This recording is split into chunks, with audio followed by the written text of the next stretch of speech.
I would like to get into that now around, well, what did you're saying, okay, if I'm not polished, who am I? I'm this kind of rough thing that nobody wants around, or I'm going to cause trouble. But how did you Mhm. wake up? What was going on around that inner conflict that you had to come to terms with or recognize?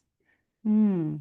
Yeah, well, I think it's funny because I think I forced myself to work on it because I was really attracted to and chose work that had me up in front of the room as Yeah. a trainer. And I did a lot of trainings around the world for nonprofits and then for funders. And so I was forced almost to confront it. And for a long time, I just did the thing where I prepped and I practiced and I planned for every contingency.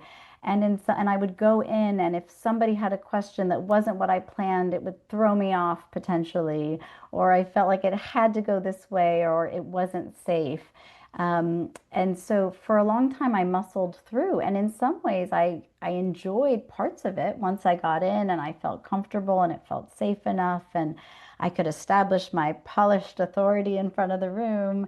I really loved interacting and actually providing a safe space for others to speak up was something I always loved. But in the end, it was too exhausting. And finally, I said, if I'm going to keep doing this work, I need to find a way to do it that feels like I don't have to hide or polish and polish and polish until actually it's just a reflection. I'm not even there maybe anymore so much because that didn't feel good. And Mhm. so that's when I found you back in 2017 and went to my first speaking circle where I learned about just being present with one person. Thank you for being with us today for this episode of Find Your Voice, Change Your Life. Each person Doreen interviews shares what has helped them find their voice.